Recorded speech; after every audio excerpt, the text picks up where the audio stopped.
எங்கள் அப்பார்ட்மெண்ட் பக்கத்தில் ஒரு பார்க்கில் வந்து ஃபேமிலி மூவி நைட் அப்படின்ட்டு வச்சுருந்தாங்க. அது கூடயே ப்ளஸ் ஹாலோவன் ட்ரிக் ஆர் ட்ரீட்டுமே இருந்தது. இதுக்கு நாங்கள் வந்து கேர்ள்ஸ் அவுட்டாக தான் போயிருந்தோம். நானும் என்னுடைய ஃப்ரெண்டும் 2 பேருமே எங்களுடைய 2 பெரிய பொண்ணை மட்டும் கூப்பிட்டு போயிருந்தோம். டேடிஸையும் 2வது பையனையுமே 2 பேருமே வீட்டில் விட்டுட்டு போயிட்டோம். தனி என்ஜாய் பண்ணலாம் அப்படின்ட்டு கேர்ள்ஸ் அவுட். இதில் என்ன அப்படின்னா, அதில் பரேட் ஒன்று நடந்தது போன உடனே. கிட்ஸ் மட்டும் இல்லை, பேரண்ட்ஸுமே அதில் அவ்வளோ எஃபர்ட் போட்டு அழகழகாக காஸ்டியூம் போட்டுட்டு வந்திருந்தாங்க.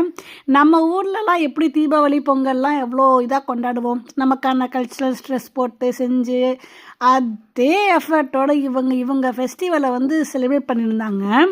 இதில் என்ன ஒரு ஆச்சரியம் அப்படின்னா, kids costume okay, parents costume okay, எல்லாம் ஓகே. ஆனால் அங்கே அவங்க டாகுக்கு கூட அவங்க காஸ்டியூம் போட்டு கூப்பிட்டு வந்துருந்தாங்க. எனக்கு அதை பார்த்து ஒரே ஷாக்கு தான். என்னென்னா, எவ்வளோ இம்பார்ட்டன்ஸ் கொடுக்குறாங்க இந்த ஊரில், டாகு கூட அவங்க கிட் மாதிரி பார்க்குறாங்க அப்படின்ட்டு. அந்த டாக்கை பார்த்து வாவ் க்யூட் அப்படின்ட்டு அவங்களுக்கு ஒரு ஹாயை போட்டு டாக்கு கொஞ்சம் பாராட்டிட்டு அப்படியே கொஞ்சம் நடந்து வந்தோம். அப்புறம் அங்கே வந்து ஒரு ரேஃபில் மாதிரி கொடுத்துருந்தாங்க. அது என்னென்னா, ஒவ்வொரு பூத்தாக போய் அந்த ரேஃபிலில் வந்து நாங்கள் ஸ்டாம்ப் வாங்கிட்டு வந்துட்டு திருப்பி வாங்கின இடத்துலையே அந்த ரேஃபிலை கொடுக்கணும். இதில் வின் ஆகி என்ன வாங்க போகிறோம் அப்படின்ட்டு பார்க்கலாம் ஃப்யூச்சரில். அப்புறமா நாங்கள் எப்பயும் போல் அங்கே இருக்கிற எல்லாத்தையும் எக்ஸ்ப்ளோர் பண்ணிவிட்டு இந்த சுற்றி வர்ற செல்ஃபி ஸ்டிக்கில் ஏறி அங்கே ஒரு போஸ் கொடுத்தோம் நாங்கள். இது வந்து எனக்கு எப்பவுமே ரொம்ப நாள் ஆசை அதில் ஏறி ஒரு போஸ் கொடுக்கணும் அப்படின்ட்டு. ஆனால் ஒன்று க்யூ அதிகமாக இருக்கும், இல்லாட்டி நமக்கு டைம் செட் ஆகாது. இங்கே வந்து க்ரௌடு கம்மியாக இருந்தாலும் கொஞ்சம் க்யூ கம்மியாக இருந்தது.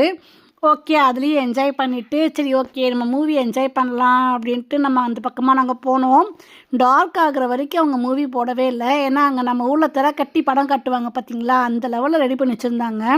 கொஞ்சம் டார்க் ஆனதும் 7 o'clock மூவி ஸ்டார்ட் பண்ணாங்க. நாங்களும் எங்கள் சேரெல்லாம் விரித்து எடுத்து உக்காந்து ஒரு 2 hours ஒரு 50 degreeக்கு கீழே போயிடுச்சு வெதரு.